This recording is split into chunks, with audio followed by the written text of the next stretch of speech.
So here we are. It is the last Q&A. It's the last. Can you believe it's the last open mic Q&A of 2018? It's December the 3rd. Those who are listening on the audio experience or are watching sometime on a replay in the future, as we record this live, it is December the 3rd, 2018. We have got 4 weeks of, well, not even that, have we? Not even 4 weeks of, well, technically it is 4 weeks, isn't it? 4 weeks exactly to the day.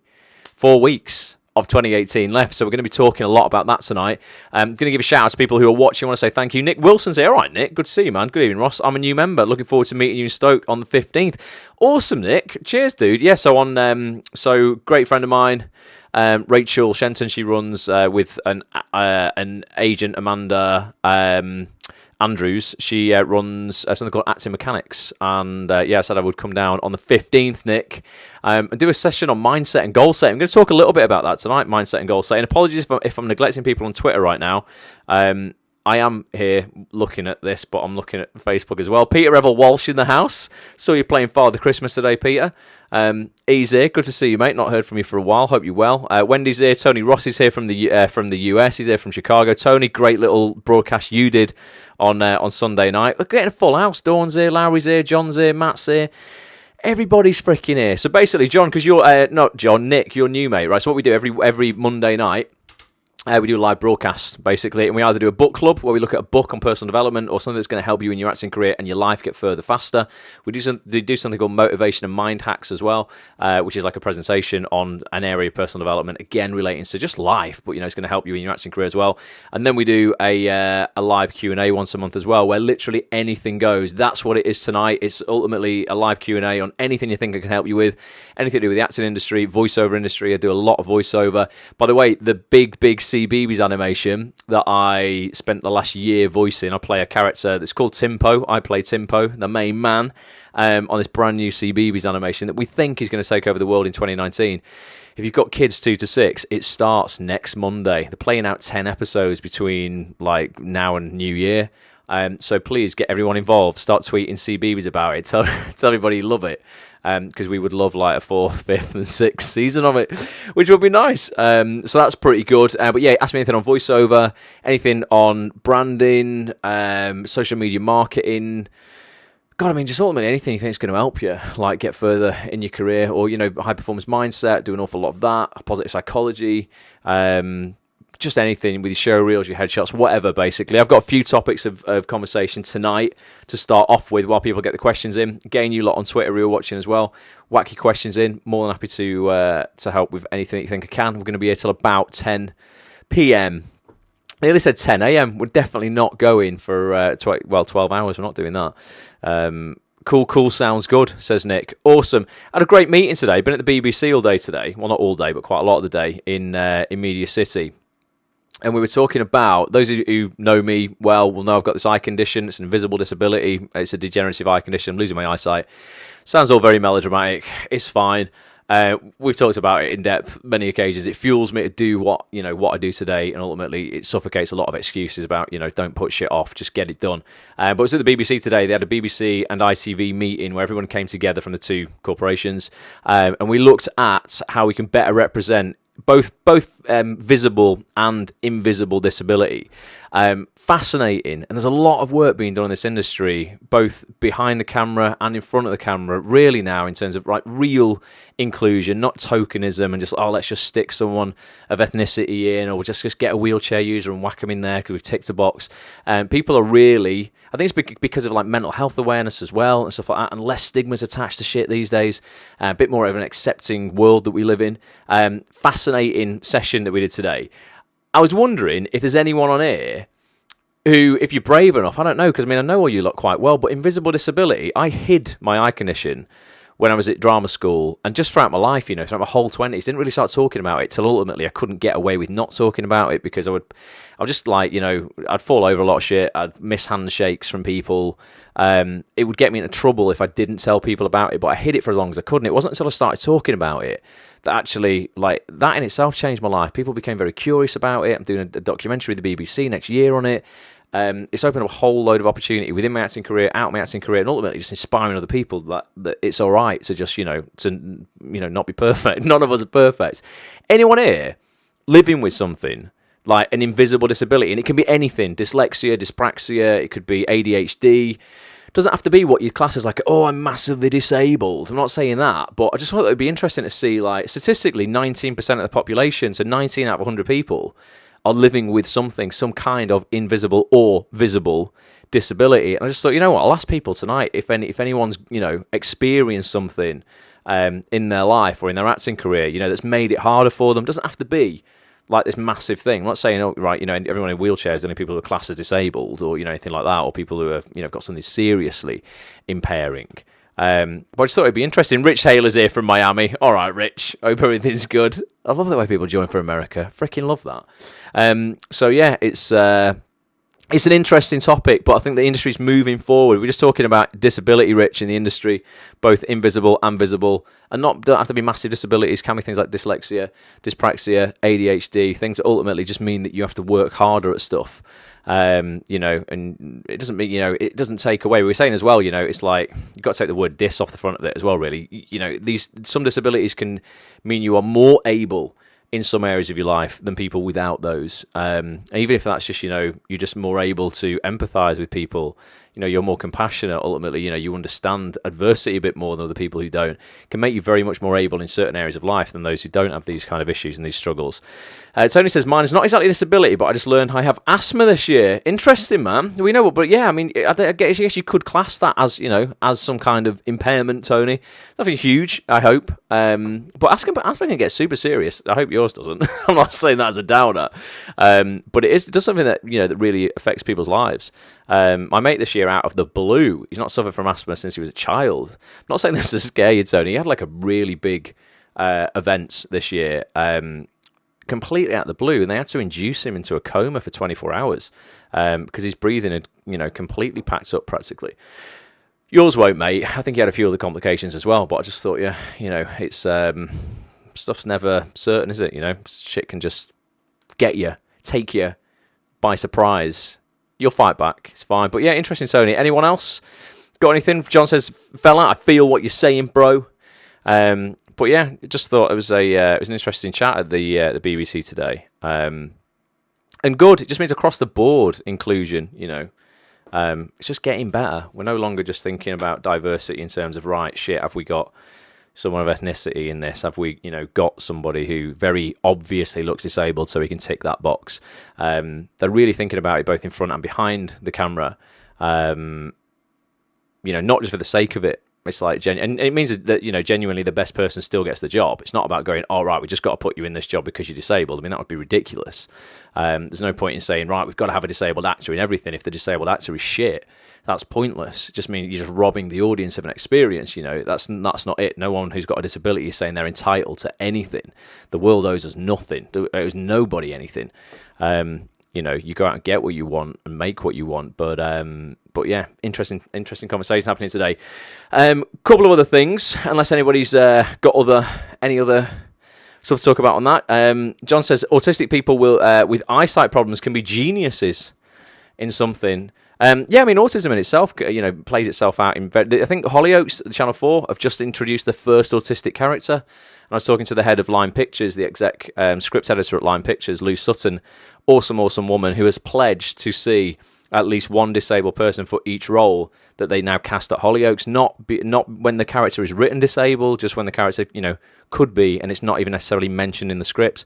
Great woman, but yeah, they've just got their first autistic character in there, who's played by an autistic actor, and she was saying it's really interesting learning about how autistic people get along in the world. Every experience is very, very different. And this particular person, I think, was like, had issues, sensitivity to sounds and, lots of hustle and bustle and stuff. And the whole cast and crew, everybody went on a autistic awareness day, which not only helped them in their job, like on set, but that's going to just help them in society. If they ever come across somebody living with autism, they'll understand it a bit more. They can be a bit more compassionate, a bit more understanding, a bit more, just know exactly, the do's and the don'ts. And I always thought when I worked in retail for way too long. You probably all know my story if you've been around a while. Got out of it about 11 years ago, but I was stuck in retail for 11 years. And there was a deaf guy who used to come into work, into the shop once a week. And I was a bit ashamed of this because a lot of the time it wasn't because we didn't want to, nobody wanted to not serve that guy, but we didn't really know how. And it got quite, I was only like early 20s, like 21. I was like, I don't really know how to communicate with this person. It could get really awkward where there's only so many times you can say, what? Pardon? It was just, until eventually I was like, you know what, we just need to write down. This guy was perfectly sound of mind, just couldn't communicate. I didn't know sign language or anything like that. And I just got a notepad and a pen, and we would just write to each other, and, got to know him really well after that. But there was just this whole thing about this awkwardness around it where, I'll completely admit, I was like, I don't really want to be in that situation where I just feel like bad that I don't know how to do this. So I think that can put people off, but got to embrace it. And I think like that whole thing that Hollyoaks did with autism and just sending everybody an awareness day is going to just help them out there in the real world, isn't it? I love that we're having this conversation, says Tony. I think we're going to eventually reach a point where mental health isn't even a stigma, but it's more common to talk about. Everybody has mental health. That's the thing. I think we need to almost reclassify the word, because we all have physical health and we all look after it, and we all go, I hope, we're grateful for our bodies, and those who can work out and look after themselves, and we fuel our bodies with things that we should most of the time, says the man with his third massive coffee of the day here. And we all have mental health in terms of our health around our emotions, our brain, the neurons in our head that ultimately, make us think the way that we do. So yeah, I think in terms of like, the word mental health itself shouldn't have connotations of negativity or struggle. I think we need almost like a different word for it for those who have like an actual, diagnosis for, something that's going on that's, some kind of like almost, I don't even know the words to classify neurological, like real neurological problems. Most of us, I think, confuse feeling down with depression, and that certainly is not the case when you look at it from a chemical perspective. Or ADHD is a real, genuine lack of dopamine in the brain, which is something that really helps us focus and concentrate and prioritize things. And when you don't have that because, your brain isn't making that chemical, that's like a real diagnosis, as opposed to going, oh, you know what, yeah, I'm a bit, I can't focus on stuff because I'm a bit all over the place. It's weird, isn't it? I think the word mental health go, oh, shit, they're mad. Don't use the word mental health, it means someone's crazy. And that's not the case, is it? It's I think we are coming out of that as a society, though. My Genius, says John, check it out, guys, johnfishdj.com. The DJ genius that is John. We'll check that out, John. I've got a question, says Tony. When you first started your first business, Ross, did that take away from acting? I just started Tony Rossi coaching in the initial stages. Feel like they weren't more time and attention. They what sort of mate? Which is going to take me away from acting. I want to know more about your journey. Was like. So when I first started out, so my first foray into business, for those who are stuck in a job they hate with a passion and they want to. They really want to focus more on their acting career by creating maybe their own business. Or that, I mean, the world of online has completely opened up the playing field for anybody to start a business, and that's fantastic. It also, this is the thing, right? It's never the great thing is it's never been easier to start your own business. The really bad thing is it's never been easier to start your own business. So what you find is a shit ton of people will do it. Very, very few will succeed at it. And that's for a lot of reasons, because it's freaking hard, Tony.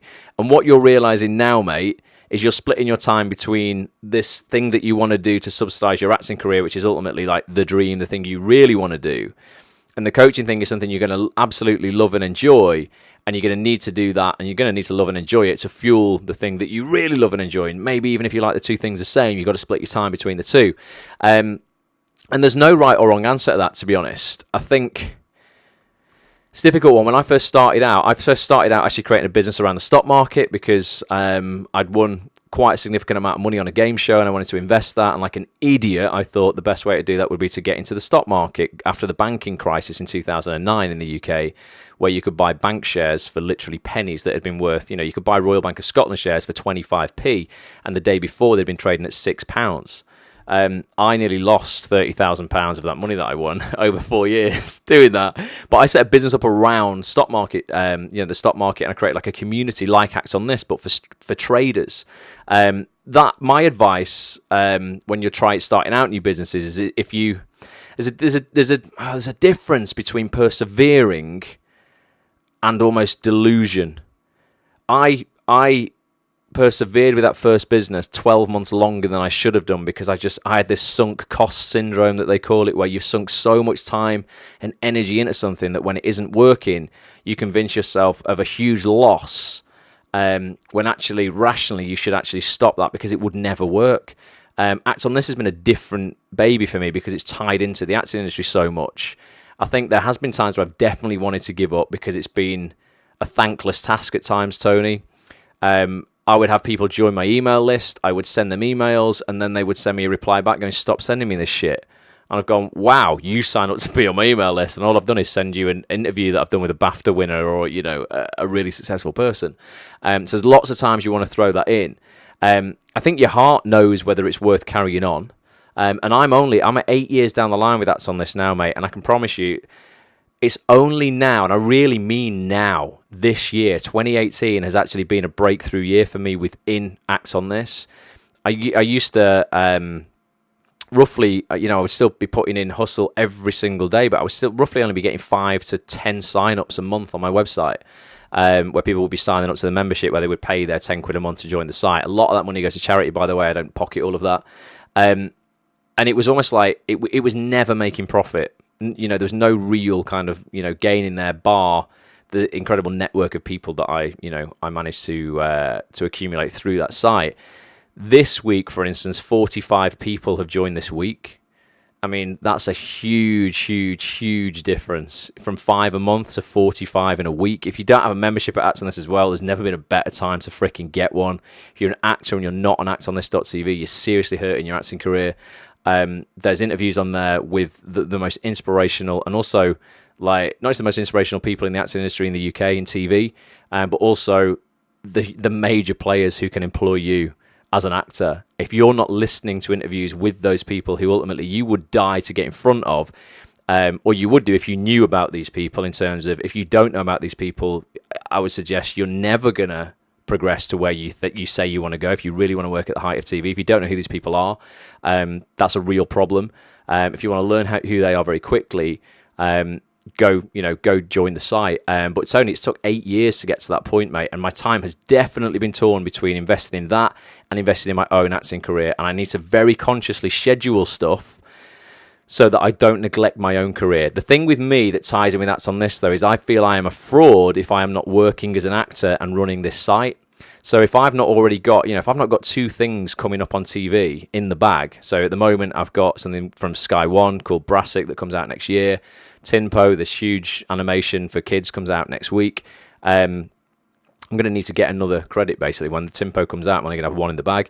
I'm a major fraud if I am not practicing what I'm preaching. So if people are joining up the site and they're paying 10 quid a month to get advice from, well, not from me really, it's actually from the guests that I get on the site.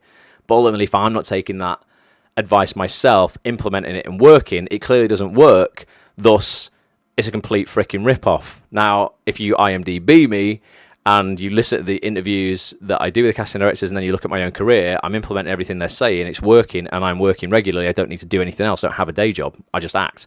So it ties in a bit differently for me, mate. Your coaching stuff, I guess for you, you just need to be successful in order to go, look, if you're a success coach, in general, you need to be having success. So at the points where you're not, I would suggest you double down a bit for 4 weeks or whatever to get yourself ahead in your career, and then go back. That's what I tend to do, and then go back to focusing on the community that you run and helping everyone else have success. It's like, if your oxygen mask isn't on first, when the planes, the masks drop, you can't help anybody else because you'll soon fall unconscious. So it's a hard journey. It's a difficult balancing act. There's no right or wrong way to it, mate, and you will find that your balance is off lots of the time, and you've just got to keep checking in with yourself. Nobody's perfect. I certainly am not at all. And, and there are times where I'm like, right, you know what? Have I done anything for myself this month? No. I'm spending the next 3 days on nothing but me. So it's being selfish in order to be able to be selfless. You can't be selfless unless you've been selfish for a little bit of time. But it's hard work, mate. All you're discovering, nothing's wrong here, all you're discovering with setting up your own business is that actually there are not enough hours of the day. That's it. It's difficult, but that is life. You know, if it was easy, everyone would be doing it. There's a reason that 2% of the world employ the other 98%. 98% of people on this planet work for somebody else. 2% of the world employ the other 98%. Staggering fact. But keep it up, dude. Keep it up. Mental health is fueled by climate change, if you get what I'm saying. What are you saying, John? Not quite sure. Let me know. Tony Rossi says, also, I've never had depression, and I'm going to my first therapy appointment in a bit. Interesting, man. I know a lot of, as in what? So you're talking through stuff with a therapist so you can learn how to be more of a therapist. I think that's a really good thing to do. I think everybody, you know what, therapy's got a weird kind of like stigma attached to it at all. But all therapy is ultimately like going down and sitting with a friend and just chatting about your life. Just going, oh, you know what, you know. And I think if you've got really great friends around you and inspiring people, every time I go for a coffee with inspiring people and successful people, that in itself's like a therapy session. Learning from them, their mistakes, their successes, and them learning from my mistakes and my successes. It's an interesting one, isn't it? But yeah, anybody looking to set up a business online, you know, through a passion of theirs, you've got a passion for anything from, I don't know, God knows, it could be anything, cake making to, I don't know, you might just be crazy about a football team and you want to create a fan club around that and create a membership site around Marvel superheroes because you're mad on Spider-Man and you're like, you know what, if I'm mad on it, there's going to be thousands of other people out there who are mad on it. Let's create some sort of community. And there's never been a better time to do it. There's never been, and it's never been easier. That's a great thing, but also the worst thing because it means the competition is high, strong, but I think meritocracy rules. Those in that kind of industry, when it comes to building a community, a membership site, selling stuff online, those who work the hardest really do reap the benefits. So many people give up too soon because they just can't hack it and they know what it's like to take the easy way out and go and work for somebody else. Every time I go for a run, says Wendy, and then what else you saying, Wendy? Your comments cut off. Type it again. Let's have a look. And again, sorry if I'm Brian's here on Twitter. All right, Brian, good to see you, dude. Hope you are well. Second thing, a few people have asked me about this Twitter list that I keep giving away. You might have seen it advertised on Facebook as well. Just to reiterate, the URL to get that from. Ultimately, this is, if you want to, there's 33 casting directors I reckon you should all be following on Twitter right now. I know for sure you won't be following all of these people because some of them are casting associates and casting assistants. They're not that well known in the industry unless you really know the industry. I've collated a list of 33 people on Twitter. You should be following. To get that list, it's completely free. The web address is actonthis.tv. This is really important, this next bit. It's /p/Twitter. So it's actonthis.tv /p/Twitter. Just whack your name and your email address in. You'll get access to it literally straight away. So that's what someone was asking before I came on live. Third thing up. Wendy says, every time I go for a run with my friends, it's like a therapy session. Yeah, well, I go for a run on my own, Wendy, but that's like a therapy session with myself. I think physical exertion is an incredible therapy because I can go out feeling really overwhelmed and like struggling, to be honest, in terms of like prioritizing what I've got to do. I go for my runs on a Sunday just before the week starts again. And a lot of the time I'll go into the weekend thinking, I've got all weekend to catch up. Yes. And then it gets to the end of the weekend and I've been working all weekend, but I haven't caught up and I can feel really overwhelmed. When I go for a run, if I run 10 or 13 miles, that's what I normally do on a Sunday, either a 10 mile or a half marathon. I feel so exhausted. My brain can't think of that other stuff. It's almost like I'm, just out of energy almost by the end of that run. And it just means I literally only have the capacity to think of one thing at a time. It's beautiful. I'm just like, none of that other stuff matters. All that matters is that, I can still walk home after I've finished my run. I'd recommend real strenuous exercise to anybody who has to deal with a lot on their plate every week. Just wear yourself out. Just helps you get your thoughts in order one at a time as opposed to 100 at once. We chat about all sorts and help each other with stuff, says Wendy. It's great, honestly. Exercise is totally the key. It's the foundation for me for life. If I didn't go to the gym every morning, I just didn't think I'd be able to do the things that I do, honestly. I've got for premium members of Acts on This, again, another reason to get your premium membership on Acts on This. Has anyone seen, I'm sure you must have seen it, it's had millions of hits. There was a guy called Phil Beastle. He put a video out that he made in 2014 this Christmas. He's just put it out this year. It's called Love is a Gift. Love is a Gift. It's a short film that he made in 2014 that's ultimately like a little Christmas tale. Have you seen it? It's about a guy. I won't tell you the story about it because I'm going to spoil it for you. It's incredible. It should have been the biggest Christmas advert on TV this year. It's not selling anything bar love as a gift. It's a guy who gets a present from his mum who's no longer here with us. Very emotional, but just incredibly well told. Brilliant bloke. And he made this in 2014. He put it out in 2014, no traction, no one watched it. 2015, no traction, no one watched it. Same in 2016, same in 2017. Could have shelved it. Could have completely shelved it and gone, forget it. That hasn't worked. Bollocks. Forget it. Oh, everyone's a dick. No one's watching my stuff. That's what most people do. They make something they're proud of and they're like, no one's watching it. Oh, they all just want to watch I'm a Celebrity. Get me out of it. Oh, God, I should just go and make something shit then. And they like really hate on the world because no one's giving them attention. He's persevered with it. Wendy says, hanky alert. And Peter says, yeah, I've seen it. It's amazing. It is amazing. It's very, very good. I'm doing a live broadcast with Phil, a live Q&A. It's available for all premium members of That's on This. It's going to be next week or the week after. He's filming another short film this week. I just think it's an incredible tale of perseverance for deploying patience in your career.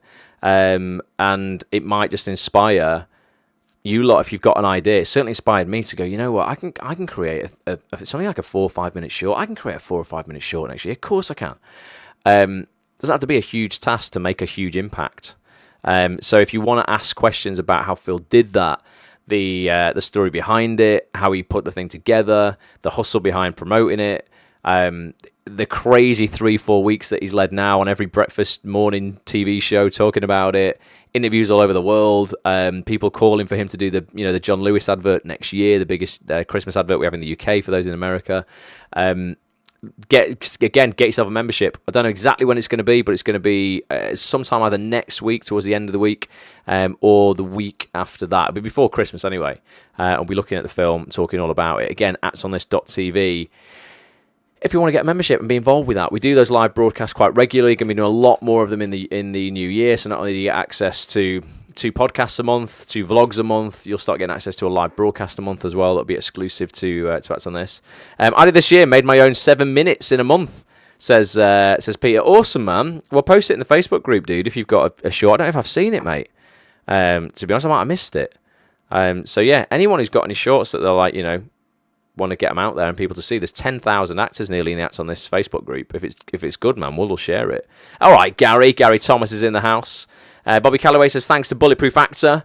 That's the mindset program that I run once a year. It's not available, unfortunately, until next November if you just missed it. He says, I directed a short that's got 140,000 views, despite being not very good. It must be pretty good. It must be pretty good, Bobby, to get 140. I've never had a video, mate, that's had 140,000 views. I think I did a Star Wars spoof with the cast of Downton Abbey. We had Maggie Smith holding a lightsaber and did a whole thing for my friend Rob Collier to raise money for a charity he's fond of. I think we might have got about 150,000 on that, but we had literally the creme de la creme of UK TV, the biggest, Dame Maggie Smith, Hugh Bonneville, we had the bee's knees in that, mate. I think we only got 150,000 views on that, so 140,000 views off that, Bobby. Pretty sweet, dude. Definitely. Right, I've got a couple of other things to talk about, but I don't want to just keep bringing up the topics and stuff. This isn't about me. What other stuff is going on in your lives? What things are happening in your acting career, out your acting career? Anything you're struggling with? How's this year been if you could rate it out of 10? So if you imagine the goals you set at the start of this year, as like 100%, if you'd have completed all of those goals, you'd have hit 100% of the things you wanted to achieve.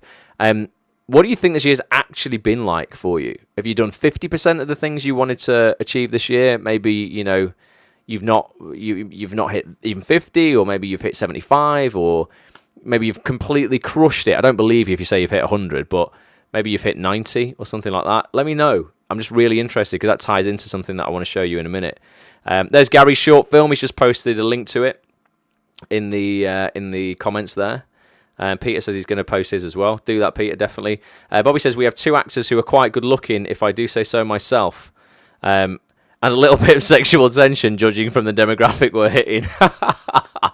You know what, Bobby? Sex sells, mate. You know, if you no, nothing dodgy, but you know, if you got to use a little bit of it to get views on your video, do it. It's clearly nothing too dodgy, otherwise YouTube would have banned it. Gary says 6 or 7 out of 10. That's good, man. 6 or 7 is that, you know, that, I think that's good. If people are honest with themselves, I think, you know, if you're hitting 70% of your achievements, that's really, really good, definitely. Who's like actually at the start of the year setting goals? I mean, like really setting goals in terms of sitting down over multiple days to actually go review the past year, you know, look forward to the next year, and then go, right, within these areas of my life, things like physicality, within job, within my relationships, you know, within my finances, within my emotional mastery, my spirituality maybe, who's really going into it and actually planning their year ahead. Something that I started doing in 2014, thanks to a man called Michael Hyatt, who runs a program called 5 Days to Your Best Year Ever. He runs it at the end of each year. I'll be buying it again in 2 weeks' time, I think, when it's out. He taught me goal setting in a really, really strategic way. And in 2014, I'd always wanted to create something. And I talked about it for a long time. It's actually a voiceover training course that I talked about for a long time. And I talked about it for about 3 years and never done anything about it. Then when I actually set it as a proper goal and broke it down into actionable steps, I had it done in 28 days. And that business actually became so successful. I know this sounds crazy. Actually became so successful in terms of it took up so much of my time. This is the thing, Tony, that I learned with this voiceover course. It was actually bringing in a lot of money, significant money. It was bringing in £60,000 a year. But it was taking up my life. And I'd never set out to coach other people in voiceover and actually not do the voiceover myself. So me and the person I set that company up with, we both decided we were going to close it down. I know it might sound mental, to be honest, but it just wasn't. It proved to me that I could do it. I set it up. It was incredible. It was so good. We launched the careers of quite a lot of actors into voiceover who are still working to this day. But it was never my intention to teach and only teach. It just took up so much time logistically. I was in the studio with other actors all day, every day, and I wasn't in the studio recording my own stuff. So I became very unhappy about that because I'm creative. I don't just want to create, other people's, stuff. I wanted to create my own. But that was but I would never have done that had I not really learned how to goal set. That's the story behind that. So who actually does do that? Dawn says, I start off amazingly at the beginning of the year, and then it drops off towards the end. This happens every year for me. That's when I need to draw on my Bulletproof Actor training to keep me focused. It's really interesting because this, it is, Peter, the course that you did. It is a course that you did, VO Focus. Yes, absolutely is, Peter. Of course, you came on that program. Yeah, me and Mary Lou set that company up. And we could have filled it every week, mate, of the year. But it just wasn't. Mary Lou's the CEO of a very successful voiceover agency here in Manchester and London. She was actually adopting 2 children at the time.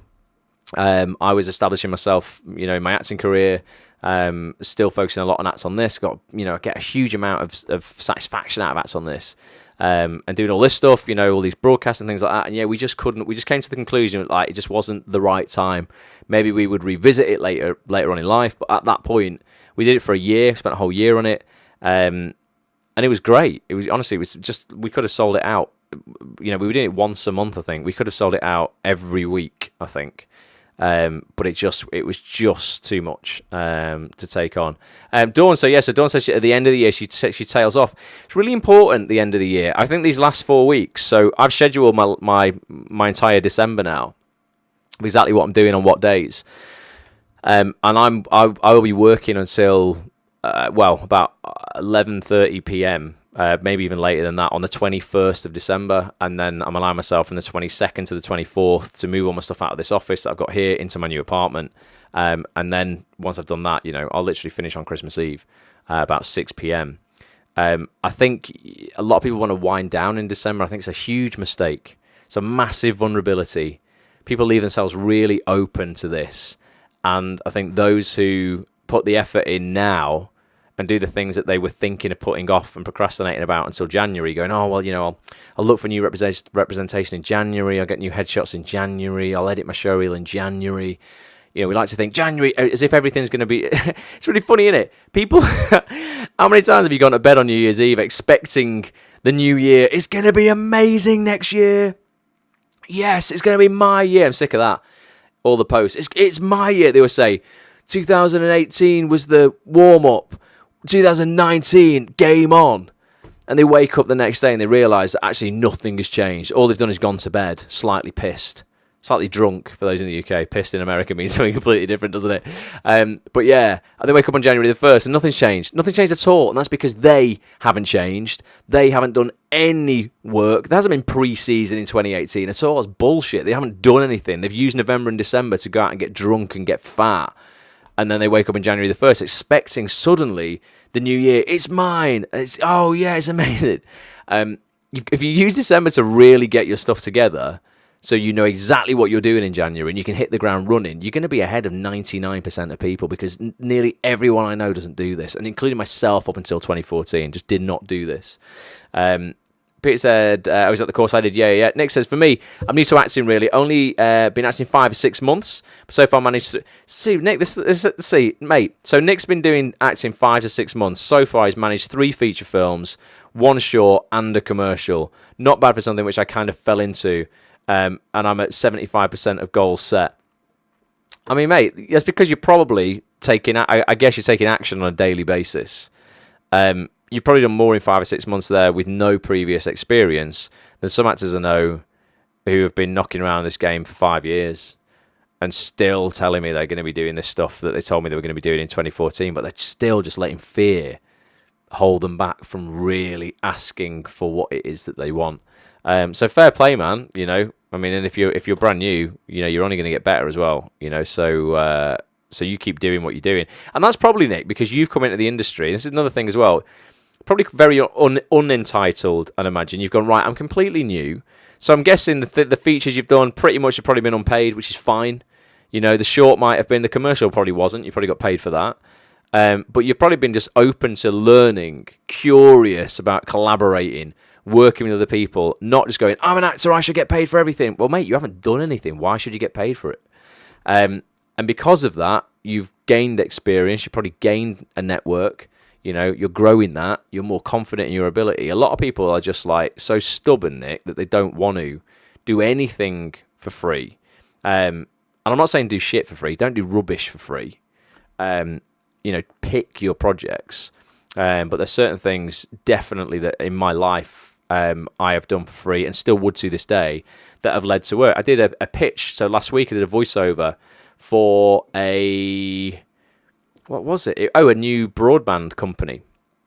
Actually a hyper optic. This is the new thing. It's not broadband. It's actually like you can get incredible speed. It's something like 1 gigabyte upload and 1 gigabyte download, which is insanely, stupidly fast. And they were like, look, we've got a pitch. There was a company, an ad agency, were like, look, we want to pitch what we would do for this broadband company. Will you do the voice for it for us? And we, you know, well, they contributed basically, but they didn't pay for it like they would pay for it if it was a real job. And that means, you know, I give up my time for way. I mean, like, you know, just expenses more or less. But if they go on to get that contract, I'm going to get that job, and that job will be worth thousands of pounds. So pick what you do for free, but never just go, I'm not going to do anything for free or anything for expenses because I'm too good. No one's too good for that. I know a friend of mine, I'm going to be filming behind the scenes of a film on the 15th and 16th of December of this month. It's a short film a friend of mine's making. And Stephen Graham and Warren Brown are in it for free. They've gone, we'll do it because the script's really good. The way it's being shot is very novel. I'm not going to tell you anything about it. I just want you to see it when it comes out. Stephen Graham could demand, and does, I'm sure, you know, 100k plus for an appearance in, you know, a series in the UK if he's in every episode. He's doing it for free because the script's good. And he doesn't have to do that, you know. Incredibly famous actor, you know, Boardwalk Empire, he's done. You'll know from This Is England, Little Boy Blue, you know, massive dramas. Still working for free because he can, you know. He can, you know, and again, you might say, I can't afford to work for free. You know what, sometimes you have to just find a way. in order to contribute and give value before people will give you value back. It was good. I've narrated 9 audiobooks, says Peter. Peter, man, there you go, see. The voiceover course clearly works. He's done 9 audiobooks. It's been a very quiet year, says Rich. I've been lucky to have a couple of nice jobs. More editions are coming in late in the year. I aim to get a regular role in a series. I've not managed that yet. But you've said yet, Rich. Rich, you're so proactive, mate. I have no worries about your career at all. You've worked with incredible names. You fly all around the world. You're happy to fly over from America to the UK, UK to America. For you, Rich, it's just just deploy patience, hard work, and patience in this life. I was going to say industry, but in this life, make you dangerous. And it's macro patience, so patience on the grand scheme of things, but speed on a daily basis. Literally going, right, you know what? I've got an hour spare right now. Who can I look up on LinkedIn on this train journey that I'm going to be on for 40 minutes? Can I just search on LinkedIn for ITV producer, BBC director, and maybe just link in with a few people, see who's doing what, follow them for a little bit, spy out on their updates, see what they're up to. Just doing things, being quick on the daily, being patient in the long run. You'll be fine, Rich. I know you will be. No previous acting experience, says Nick, learning from Rachel. Oh, of course. So from the acting mechanics stuff, yeah. Great people to learn from. Yeah, definitely, Nick. Absolutely, mate. And I'll be there on the 15th doing some goal setting. David Hopper, how are you doing, dude? Says, I've been thinking of moving to Manchester. I'm originally from Newcastle, based in London at the minute. I've been fortunate enough to work a lot, but I can never save any money after rent. I would love to start putting money towards a house. I've met most of the casting directors on the soaps up north, and seems easier to get meetings. If anyone has any thoughts, I'd love to hear them. It is really interesting, that, David. I mean, it's hard for me to give you advice on that, because I've never lived in London, mate. I had the dilemma after drama school of going, right, do I do what all my mates are doing at drama school and running to London?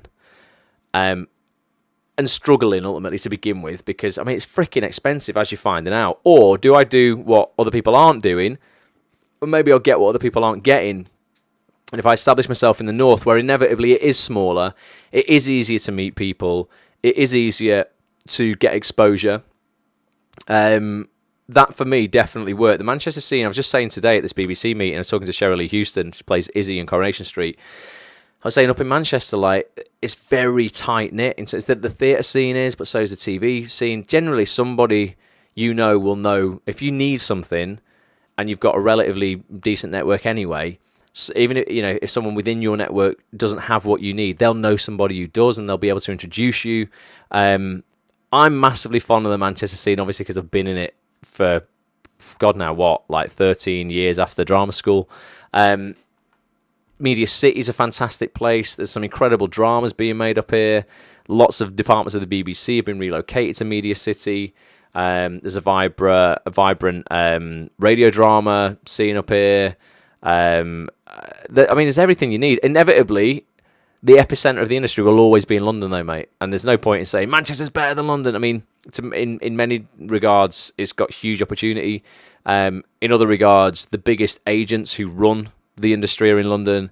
The biggest shows, not all of them, but the majority are made in London. But it's also freaking difficult to live down there, and almost impossible to buy a house if you are, starting off in this industry. You're not massively established. What a lot of people I know have done is they've either done this, they've either got established up here enough so that people are just more than open to them travelling down to London. For auditions and stuff, and they can still be with one of the top London agents because they've got established enough in the north. Alternatively, people have gone down south for the minimum amount of time as possible to get established to a certain degree, so that they can then sign with a London agent and then move back up north where it's cheaper. It's no set way to do it, mate. It's a difficult one, but if you've been down there for a while, and I think change is good. It's never permanent, is it? Change is always temporary. And you'd be surprised how much further your money goes, I think, up north. Saying that, it's still not super easy up north. I've just been hit by a shed load of bills today. And I'm going, wow, okay. I had my management company for my apartments just took basically 1,700 quid off me for nothing. Like, why? They're saying there's repairs being done to the block, but I'm not seeing any repairs being done. So yeah, there's still shit going down in Manchester, David. It's still not super cheap. But yeah, let us know if you're ever in Manchester, mate, and you want to you want to look around or anything. If I'm about or anything, give us a shout. Grab a coffee. Wendy says every year. What was that, Wendy? Every year to what? Peter says I go through periods of being very proactive. I've seen it, Peter. You do, mate. And then periods of procrastination. Just think, sod it, just go for it and throw everything at something. Yeah, no, I think you are proactive, Peter. I see you doing a lot, mate. You're still doing all like the modelling and all the photo shoots and stuff. I can't believe you never got in Game of Thrones, mate. Just can't. Did you ever get in touch with Kate Bone? Or Nina Gold or Robert Stern? And if you did, just do it again. I don't know if they're making any more Game of Thrones, are they? I don't know. It's got an incredible look for like period drama stuff. Not period drama, fantasy drama, like Game of Thrones or Lord of the Rings style stuff. Bobby's giving himself a 7 out of 10. Been doing stuff, but I wasted a lot of time in the summer. Try to get back on track now. Use these 4 weeks, Bobby. Get ahead, mate. 100%. I don't know what's right or what's real anymore, says John. He's got his shades on. This is real, John. This is not fantasy. This is proper real. 2 of the features were free, the rest paid, thankfully, says Nick. That's awesome, man. Nice balance. But you, like you said, I want to absorb as much information and experience as possible. That's why you'll get ahead. When you're, you don't have an ego, Nick. I just think the most successful people I know don't have egos. They really, really don't. So Julie Hesmanhouse again today. If you go on actsonthis.tv, you'll see an interview I did with her just last week, and she talks about leaving Coronation Street and no agent in the land. She'd been in Coronation Street for 16 years. No agent in the land wanted to meet with her. Huge surprise and shock to her. She's like, wow, I played one of the most iconic characters Coronation Street's ever seen. Now no one wants to speak to me. They're looking at her as a woman in her 40s, doesn't fit the stereotypical, leading lady kind of archetype or whatever. But perseverance, a lack of ego is the main thing with that woman. She's just an incredible woman when it comes to ego. She doesn't have any at all. And that's why she's successful. I just know it is. People want to work with her because they're just like, she's just a great person. Gary says, links in today. Message someone from Netflix. There you go, Gary. Awesome stuff. Thanks, Ross. Keep up the fantastic work, mate. Says Rich. Pleasure, Rich. You too as well, dude. Come along to the London meetup and we can have a chat. I've been feeling the same. Okay, yeah, so who was it? It was David Hopper. Yeah, so David, we do meetups, Act on This, so they're free to attend every month on the first Saturday of every month. We just had the Christmas meetup. I didn't tell you what happened, did I? I'm at the Manchester meetup, right? We're waiting under this big Father Christmas at the town hall to go around the Christmas markets. I'm expecting like maybe 5-10 people at Christmas to come around the markets. Normally we have quite a good turn up for these meetups, sometimes 20, 30. Occasionally I think the most, we've had about 36 people there. And we sit in this big theatre in Manchester in the bar there, and we have coffee and cake and chat, and everyone helps each other with their goals and stuff. It's a really collaborative like meeting, completely free to attend on the first Saturday of every month. But on the Christmas markets, it was a rainy day. People are like, I'm not going Christmas markets. Not that many people show for the Christmas market one, but I'm like, look, we're going Christmas markets because I'm all about Christmas. And so there's only about 5 of us waiting for everyone else to turn up under the Big Father Christmas in Albert Square in Manchester. And I just hear, surprise!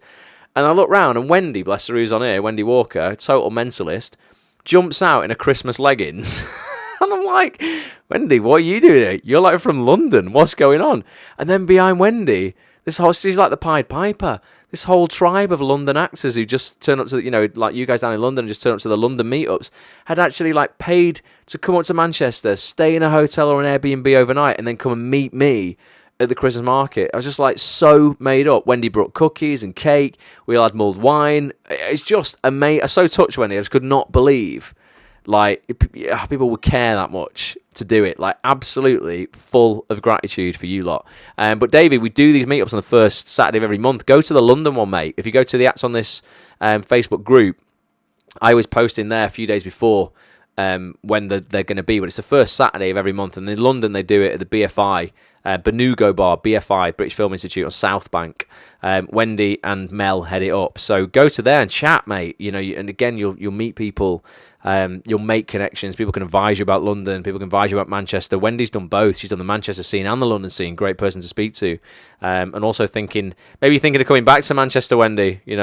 obviously is better, isn't it? You know, Inez is here. I can say your name correctly now, Inez. Inez again came up from London. So grateful, Inez. Oh, Inez. Oh, I've forgotten. I'm calling you Inez. Inez is your name. That's fine. When's the London meetup? Says Peter. Yeah, first Saturday of every month, Peter. So the next one. January's a weird time depending on when it falls.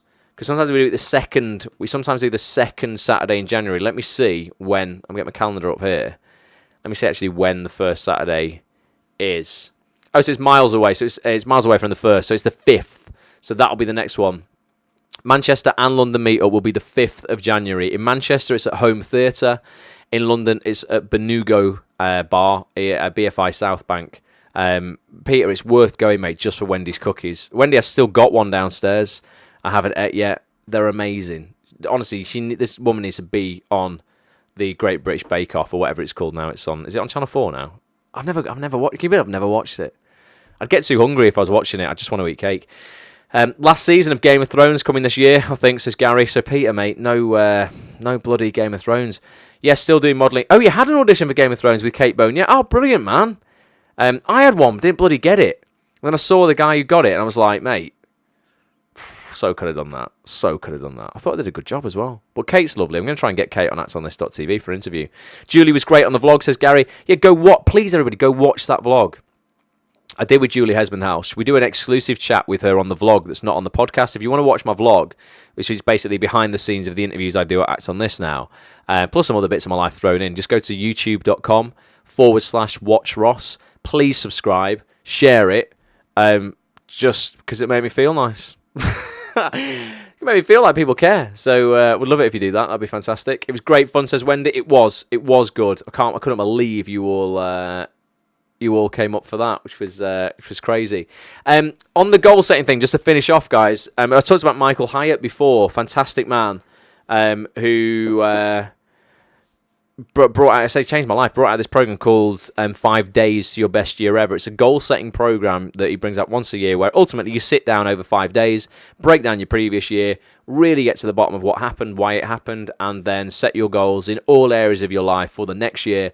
And, but I mean properly, he shows you how you actually go about attacking goals almost scientifically, so that you'd almost it's almost impossible not to succeed. You might not hit the actual thing that you want, but if you follow this program through, it really is almost impossible not to have more success. I'd say it was impossible not to have more success than you had the year before if you do this.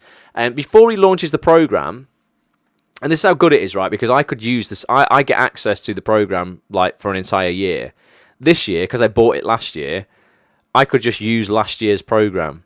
But because he adds different things to it every year, I actually buy it every single year. And that's no bullshit sales thing. It's just that good. And when you pay for it, it's not that expensive, about 150 quid. But when you pay for it, it means you do it. As opposed to I don't know about you, but when I ever get anything for free, I don't appreciate it. Remember when you used to download music for free or computer games for free when you were a little bit dodgy in the early 2000s? When I was a student, I used to do it all the time. Police, I didn't used to do it all the time at all. I'm just lying. But no, if you did used to do it all the time, I'd never play them. If I bought a computer game and I spent 40 quid on it, my God, I would play it. If I downloaded it for free, wouldn't care. I'd be like, didn't cost me anything, I'm not bothered about it. So that's why I buy the program every year as well. But he sent me a link to get something. It's a free life score, it's called. This is completely free to do, and if you get this, it gives you some free videos next week as well that, whether you buy the course or not, will really help you understand goal setting. It's completely free and genuinely valuable. If you go to ACT, you don't need a www at all, just type in the word act.network/life score 2019. So act.network/life score 2019. I'll share this with you. It goes to this page. Wait a minute. It'll go black for a second. You should still be able to hear me. Don't panic, guys. Wait a sec. Not that. Oh, look at that. Oh, well, now what's going on? Now what's happening? Now you can hear me. Sorry about that. You would have got a load of weird stuff on the screen there. That's something called OBS. That's what I use for broadcasting. yeah, if you go to act.network/lifescore 2019, so 2019, you'll go to this page here. It's called Life Score Assessment. It basically says configure your life score assessment. So if you look here, it says before you can take the assessment, you'll need to select the life domains that apply to you. For example, if you're not married or if you don't have children, you will want to leave those domains unchecked. Or if you don't think spirituality is relevant, then leave that one unchecked. It's up to you. The goal is to give you a tool that assesses your life. This thing assesses your life basically for the previous year. So I would go in here and go, well, I want to assess intellectual, vocational, I'm pretty spiritual, not religious, but I'm spiritual, emotional, not parental, pointless, not marital, pointless. I'm not saying kids and marriage is pointless. I would like to be married with children one day, just don't have them right now. Avocational, physical, social, financial, and then we go, right, okay, let's go next. And then what it does, it will just ask you a series of questions. So describe your intellectual state. Hover over each one of these ratings above and it'll tell you. So I'm content with what I know and I'm not interested in growing further. I don't regularly consume new content. I don't attend conferences or workshops. I don't allocate any money for ongoing educational training. That would be like a 1. Over here on the 4 would be like, I'm a voracious learner. I can't seem to get enough of new content. I am a conference and workshop junkie. I highly value ongoing education and consider each expense an investment. And then you've got things in between. So you tick like, which one kind of applies to you. I don't think I'm a workshop junkie. I would say I'm probably a 3. I'm curious. I enjoy learning. I'm a regular consumer of new content. I attend conferences and workshops. I have a budget for ongoing education and training. So I'd say that was me. So I'm a 3 on that. And then it says, okay, is that like, this is assessing whether that description is, how accurate it is of you. Is it not quite accurate? Is it exactly accurate? Or is it actually, spot on? So I'd say that was exactly, actually. So I'll go, right, okay, exactly. And then I move on. And ultimately, you answer all these questions. Emotional state, etc., etc. The whole thing will probably take you 10 minutes to do. At the end of it, it will give you a life score out of 100. You'll get a personalized video telling you what area of your life you maybe want to focus on a little bit more. Well, we'll go into quite a lot of detail, actually. And then you will get access to some free videos as well that Michael's going to start giving out next week before the full program comes out. But I just think it's just really useful if you want to just kind of get some clarity. Success all begins with clarity. If you're not clear on what you want or where you're at, you can't really do much about it. So go and get that life score for free. act.network/lifescore 2019. So life score 2019. Go check it out. And then please email me your scores. People have been doing this. I sent an email out last week. Just drop me an email, ross@actonthis.tv. Just let me know your score because it's going to help me. And let me know what area of your life you think you need to focus on. It just help me create content for you next year, basically. So I will be intrigued for that. Meg Burley's in the house. Tad bit late. We'll watch when you've wrapped. The course sounds fab. It is good, Meg, honestly, genuinely. I don't promote anything I don't buy myself. I have a thing. The amount of people who email me on a weekly basis in the acting industry, people who run acting schools and headshot photographers, showreel makers, etc., and they want to pay me to tell all you guys that something's great, is ridiculous. I'm just like, ugh, maybe throw up in my mouth. I would never, ever do that. You'll notice on actonthis.tv there is no advertising. Don't let anybody pay for advertising because I think that's just pointless. I don't want Act on This associated with anything that like I don't use in my own life. So that's why I will always promote Chris Stone for showreels because I use him myself. He edits my showreel. I know how good he is. I'll always promote Tony Blake for headshots because he does my headshots. I know how good he is. I'll always promote people like Michael Hyatt because I use his stuff. Anything I say that I would recommend, I'm like, look, go and buy this, is because I buy it. And it's really, really useful. So yeah, it is good, Meg, honestly. John says, stay single, mate. It's better. Oh, John, honestly, story of my life, mate. Honestly, I'm currently going out with Alexa, the Amazon thing that you get. I bought a new Alexa and Amazon Echo for my apartment. Me and her are getting on very, very well. She does everything I say. I walk in and go, Alexa, put some Christmas music on. She's like, oh, all right, Ross. Get a little bit of Mariah Carey on for you. She's playing very hard to get, though, John. If I said to her, Alexa, I love you, and I've tried that now, I thought I'd just move it along quite quickly. She's not committing. She's totally non-committal. She's got issues, obviously. She's been hurt in the past. She just says, that's nice, Ross. I was expecting a bit more than that, considering I've given her a house, a home, a roof over her head, electricity, Wi-Fi. I think she's a little bit #ungrateful. But hopefully she's coming around to the idea. Gary's in the frustration station. Is that on Mike's on the life score assessment? That's interesting, Gary. I haven't done it yet. I'll be completely honest with you. I sit down on the weekend of, well, basically when the program comes out, because I just know I'm going to buy the full program. And I sit down over 5 days between Christmas and New Year, and I go through the whole thing then, when I've got like real clarity and no distractions. And then I fill out an entire workbook, and I set my goals up electronically on something called Evernote or Workflowy. You know what? If you want to get, I say this all the time, workflowy.com. So WORK. Another something I'll promote, but it's free. Flowy, FLOWY, workflowy.com.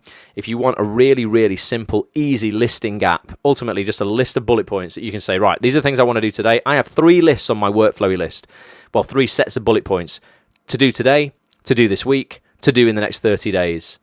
And I list all my stuff, and all I do, it makes it so simple. I just move the things up from the 30 days into the within the next week when I run out of things within to do today. And, when I go through everything today, I just move some stuff up from this week, and then I move stuff up from the 30 days into this week, etc. So you've got like a conveyor belt of stuff. And occasionally you've got to nip in and delete stuff and, add stuff that just comes up as and when. But it really keeps you on track. If you fill that out every day, you'll wake up every day knowing what you've got to do. You won't spend the first hour of the day going, what have we got to do today? Get clear. If you know what you're doing the night before, you wake up with intention, and it just makes your day a lot easier. So you might be a little less frustrated then, Gary, when you really plan, my man. But you're making loads of progress anyway, dude. Like, seriously, you are. I see you doing stuff on Facebook, and you are, you are hustling, working hard. So that's kind of it for tonight, guys. It's already gone 10 o'clock, 3 minutes past 10. I want to say thank you so much for being here all this time. Meg, you can catch up on the replay. Those who are listening on the audio experience, appreciate you so much. If you've not subscribed to the audio experience yet, you lot who are watching live, that's basically the audio from all of these broadcasts that goes out free on iTunes, Stitcher.com, wherever you find podcasts, basically, SoundCloud. Just search for Act on This TV, all one word. Search for Act on This TV audio experience. Subscribe for free. And if you ever miss one of these broadcasts live, you can just catch up with the audio in your ears whilst you're on your journey to work, or you're going to an audition, or you're on the train, or you're walking the dog, you're in the gym, whatever. Would massively appreciate that. And if you get value from anything that I do, I don't ask for anything back. All I want you to do is share it. I mean, literally just share it. If you're watching now, take a screenshot, share it on Twitter, put it on Instagram, tag me in it, let me know you've done it so I can thank you for doing that. Share it with your mates, tag your mates in this post. I know this site, and that's on this, because of the speed it's growing now, like I say, 45 new members a week.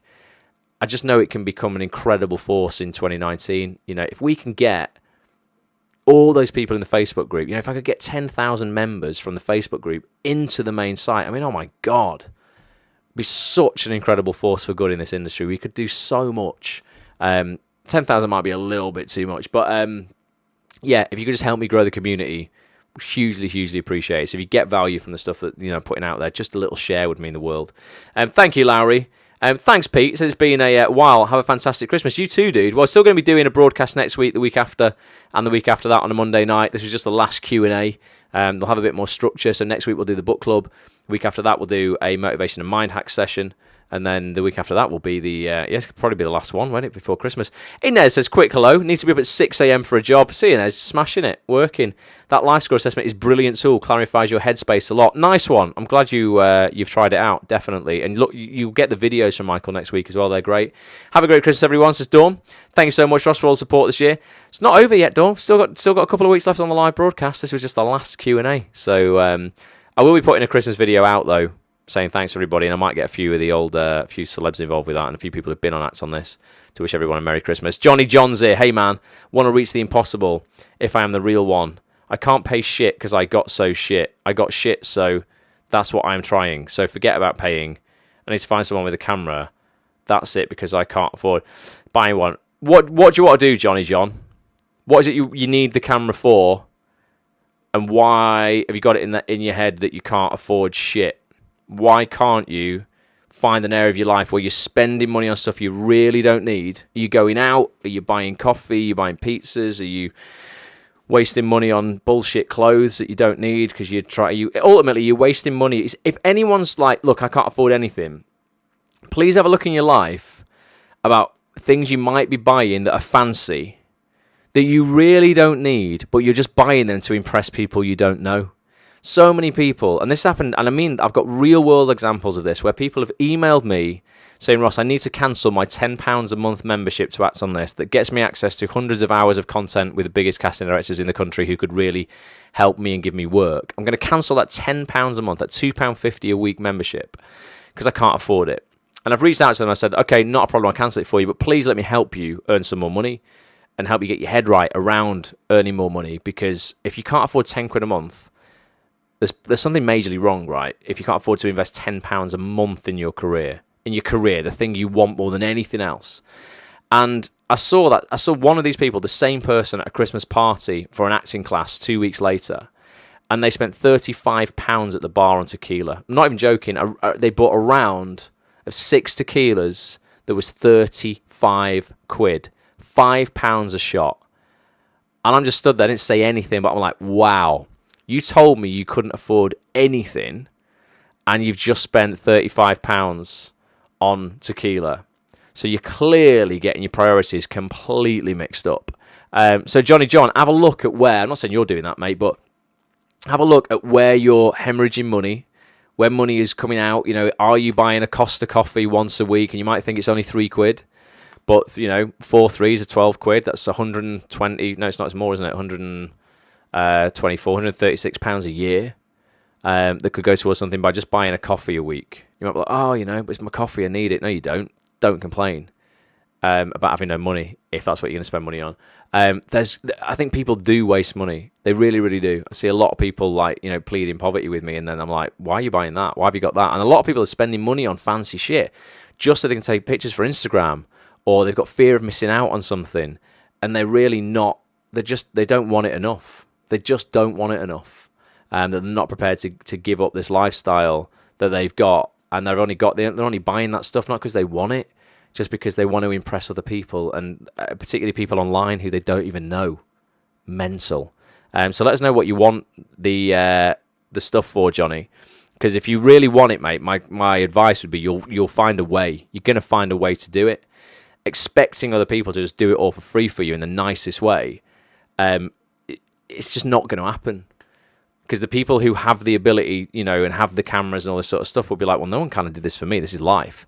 What you can do is reach out to people and offer value, mate. So if you're like, listen, I would love to, you know, I don't know what you want the camera for, though, what you want to shoot. If you want to shoot a short film, or you want to shoot a showreel scene, etc., what you want to do there, if you really don't have money, and I appreciate that, you know, I completely get it. Sometimes right now you might be like, I actually don't have any spare money, and I'm not wasting any money.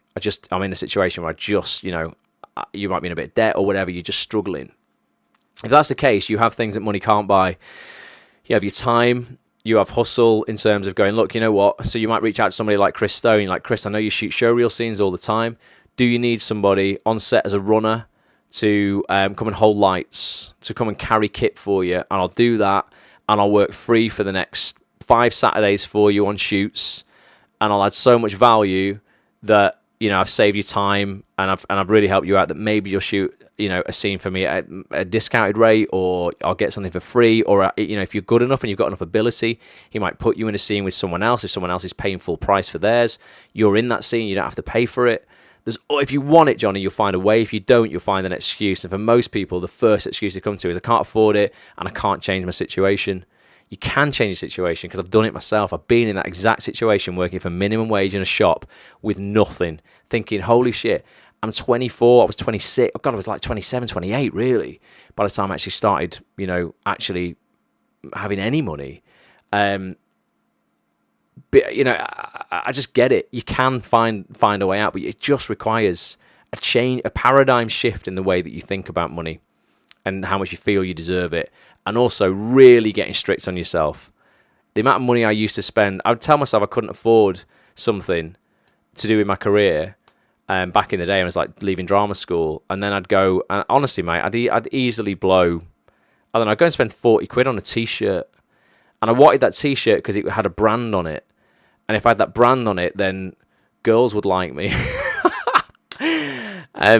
Even though I couldn't afford to wear that brand. I'm like, what am I doing this for? I'm totally neglecting the real things. I'm looking for short-term gratification. and I'm completely neglecting the long term. The work I need to put in to have success in the long term, where I can really enjoy my life. So just have a look at where people are leaking money. You'll always find somewhere, definitely. Johnny's saying, yeah, man, I've been watching your show for years now. I appreciate it, dude. And then Steve Connolly's joined. Just as we're finishing, Steve, you're joining us. But yeah, have a look in your life, everybody. I've done have to do it recently, moving this apartment. I'm like, where am I wasting money? I've realised my phone contract is a complete waste. I've locked into a 24-month phone contract on iPhone for £81 a month. What a dickhead. Can't get out of it until November. Am I using £81 worth of data a month? No. Did I want an iPhone 10 because I'm a complete geek and I wanted to say I had an iPhone 10? Yeah. I can afford it, but I'd rather spend that money on something else. I really would. But that was just the geek inside me was like, got to have it. It's Apple. It's new. I need it in my life. And I look and I go, wow, it's just a fancy thing, but it's no really better than my iPhone 8 or whatever I had before that. I'm going to be much more mindful of things like that in 2019, definitely, and going, actually, you know what? Do I really want this, or is it just a nice to have? Do I need it, or is it just something that I'm like, yeah, you know what? It would be cool to have the latest one. When this runs out of contracts, I'm keeping this. I'm going to go SIM only, and I'll save about £60 a month on my phone contract. So always have a look. You look after the pennies. Pounds will look after themselves, as they say. Job done. Wendy says she pays £15 a month, and Nick's is still on an iPhone 5 SE. Nick, mate, you've got it down, dude. Definitely. Steve Connolly says, what have I missed? Steve, what haven't you missed is more the question. When I finish the broadcast, Steve, you can watch the replay, dude. We talked about loads of stuff. It's been a bit of an open Q&A. Lots of things going on. It's been amazing, says Gary. Yeah, wink, wink. It has been amazing, this, Steve. You've missed it. We've all talked about game-changing stuff that's really enhanced everyone's life. Don't tell Steve and run away from him at playtime. Not really. Don't run away from anyone unless they try to hurt you. And Pete's still on an iPhone 5 as well. Peter's still on an iPhone 5. Bloody hell, Peter. Everyone's just you've all done the right thing. I've just wasted money. Honestly, it's just a waste. I don't need it. Don't need an iPhone 10. I think there's a new one out now. It's not even a 10. There'll be a new one out next year when this finishes as well. I'm not getting it. I'm just gonna have this one. It's fine. It still works. Not a problem. Do you know what I have got value out of? The computer that I'm running this broadcast on, I bought in 2011. So it's called a Mac Pro by Apple. That's something that I haven't wasted money on. What a bloody workhorse. That has been. Incredibly grateful to Apple for creating stuff that lasts, because that's a rarity these days. Although I don't think the iPhones do, but the Macs do, definitely. Right, waffling now. 28 quid a month for an iPhone 6, says Gary. I should have just got that as well. Right, I do massively appreciate you being here. You lot on Facebook, I can't see your comments now because I've just got to come out of this to actually end the broadcast, because Facebook, still after 2 years, haven't found an elegant way to actually watch your own broadcast, see your own comments, and end it at the same time. So apologies for that. And now I'm on the wrong screen. We'll get there. I'm going into the correct screen now. There it is. Saying we're live. Well, this has been great, guys. Thank you so much for spending this time with me. Do appreciate it. Like I say, please share this with anyone who you think needs it. Invite your friends. Those people who are brand new tonight, thank you for being here. Thank you for listening on the audio experience. And let's start thinking, how we can utilise the next 3 weeks, ultimately, to get ahead of all those other people who ultimately will just start going out from this weekend, getting absolutely wasted. There's nothing wrong with I'm going to a party this weekend, going down to London for a bit of a party on Saturday night.